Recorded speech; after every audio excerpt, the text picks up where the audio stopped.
Hey there, Tim Kanak from Perkins Roofing here, and today we're going to talk about 5 things to look for in a good contractor. And this is any type of contractor, not just a roofing contractor. The first thing that you want to do when you're looking for a good contractor is check out their online status. Visit their website and see if they have a nice website. Does the website look clean? Is it modern? Does it look like they upkeep the company? Or does it look old and stale? If the website looks old and stale, then the company probably is too. So you want to look for something that it looks like they're taking care of their business. So look for a good website. So when you search their contractor, find someone who has good reviews as well. You want to make sure that they care about their reputation. So find out how many reviews they have, what people are saying about the company. Go on Google, go on Yelp, go on social medias, and find out what people are saying about the company. Find out if they're getting good reviews. And you can tell sometimes when you read their reviews, are these real reviews? Or are these like people they know leaving reviews? And how many are there? Is there only 5 reviews? Is it 100 reviews? If there's more reviews, they're probably more likely to be real customers. So go on there and find out if the reviews are legit, if this is a legitimate company. Check the reviews. And then after you check the reviews, check the website, make sure it's a clean, modern company, make sure they're upkeeping their business. And then after that, go on Sunbiz. Check out their Sunbiz. So if you go on Sunbiz, you can search any Florida business or contractor and make sure that whoever you're talking to is the registered agent still affiliated with the business. That means is that the license holder is still active with the business. What year did they start? Are they still in business? How many iterations of the company have they had? Have they been sued 5 times? And this is XXX company number 3. So you can find out if they're in good standing by checking out the business on Sunbiz. So that's number 1, online. Look online and call them out to your home. Number 2 is, what is your first impression of the company or of the representative sent by the company?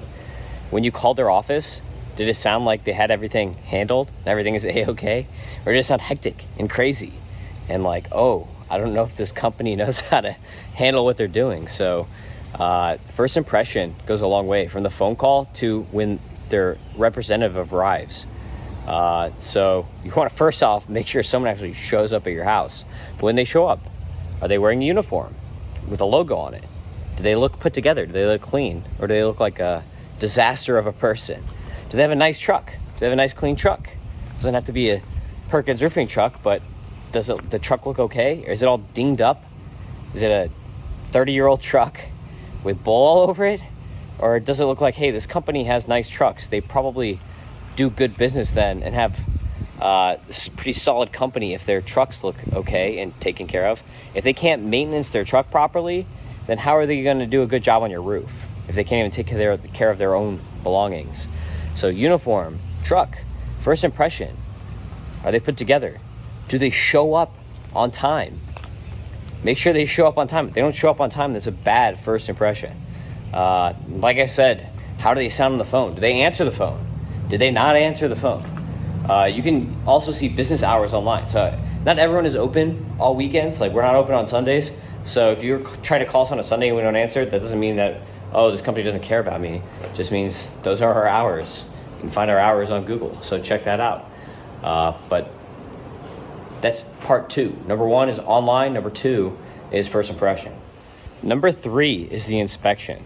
So when they do the inspection for your home, who came? Is it some sales guy? Is it the owner of the company?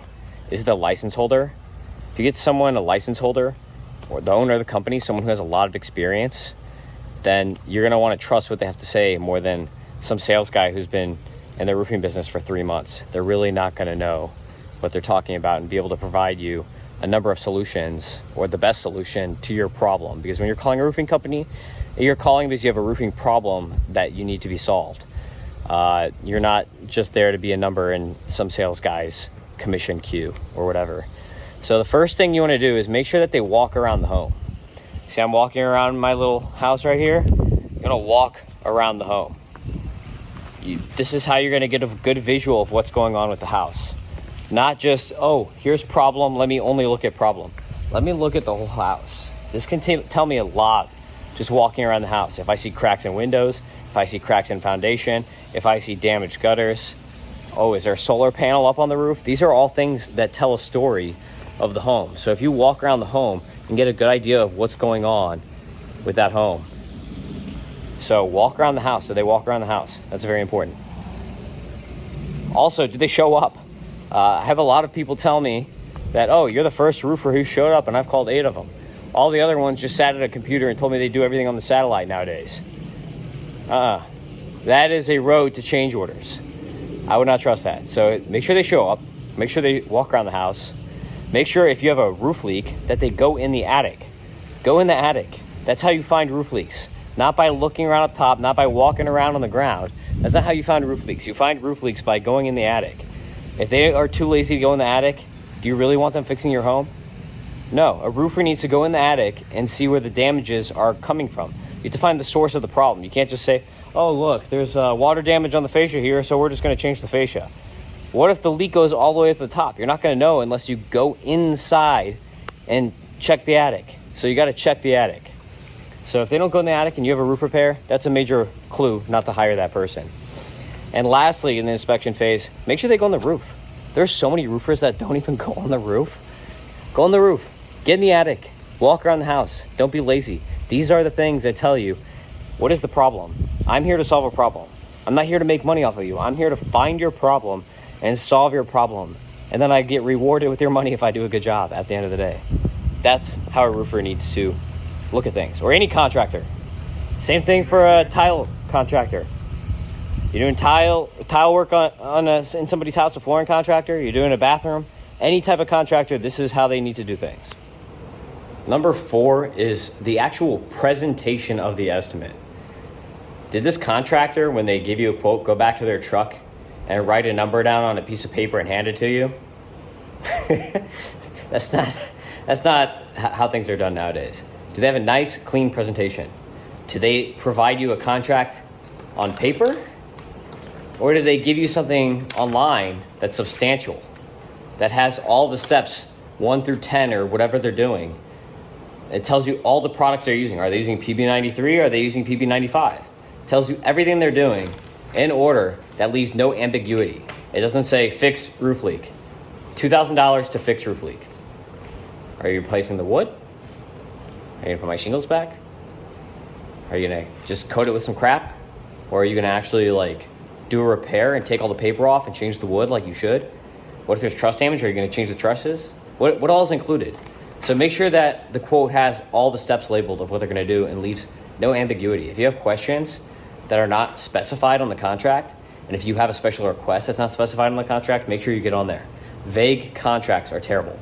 Do not sign vague contracts. Do not sign contracts that are written up on a piece of paper that just says roof repair $2,000. It doesn't tell you what they're doing exactly, what the steps are, what the timeline is, what is the warranty on the roof repair, what are the terms of this contract. You're signing a contract, so you need to make sure that you know everything going in. What is the warranty? Do you have a warranty? You want something, a contract that has the warranty terms on there and all the terms of what is included and what is not included. That's very important. So make sure that the contract is nicely organized, answers all of your questions. There's a nice presentation that builds trust with the contractor. Number 5 is kind of like a mishmash. It's accessibility and timeline. How accessible is your contact? If you call them, do they answer? Or do you get the runaround to their office where you're never gonna, or how many people do you have to talk to? Is it 8 different people? Or do you get one point of contact, and that point of contact is gonna be your person for this project?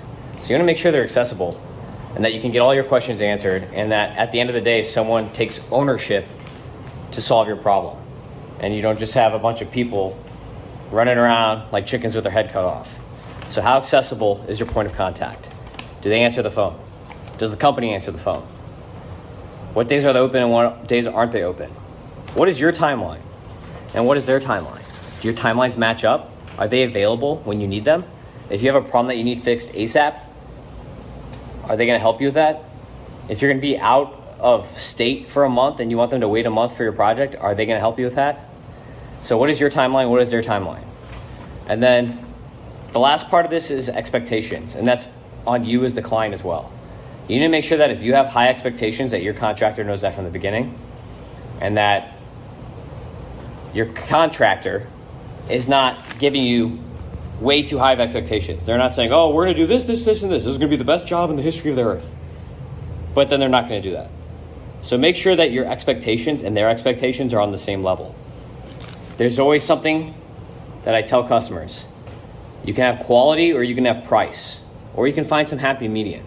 You're not going to get the highest quality at the lowest price. That's unrealistic. At the lower prices, people are going to cut corners. That's what happens. We're all here to make money as contractors. Don't let anyone lie to you. We're all here to make money. But at the same time, I don't want problems. I want to solve problems. I don't want to create more problems as a contractor. So you need to make sure everybody's expectations are on the same page. We're all on the same page. This is our goal. We're going to solve this problem for you in this amount of time, and this is the cost. If everybody is not on the same level at this point, before you start the project, things are going to go all kind of sideways, and someone is not going to be happy at the end of the day, whether that's the customer or the contractor. And that's when you get bad reviews. So this is what the reviews will tell you. And you can tell when you meet with someone, and you can tell if you provide expectations, say, these are my expectations for this project. Can you meet these? And if they seem overly enthused, sometimes you can be like, I think they're just trying to sell a job. So you can know when you meet somebody. That's where that first impression part comes in. So that's it. Those are the 5 things that you, as a homeowner, should look for in a quality contractor. If you have any questions about any of this or more roofing questions, you can watch more of my YouTube videos. Please subscribe to the channel. I'd greatly appreciate that. Love my subscribers. And I love to help problems, even people California, Africa, all over the world. People are reaching out on YouTube, on email, asking me questions. I don't mind helping out. It takes a few seconds of my time to answer a question. I don't care. Here to help. So if we can help you service-wise in South Florida, call us at 305 MIA Roof for Miami-Dade, Broward, and Monroe counties. For further north, Palm Beach, Martin, St. Lucie, call 561-559-ROOF. We have 2 branches right now, looking to expand through the state. That's what's going on with Perkins Roofing right now. It's hurricane season. Stay safe out there. Make sure your roof's in good shape. Call for maintenance if you need to. Who is the best? Perkins Roofing. Who is the best? Perkins Roofing. Perkins Roofing.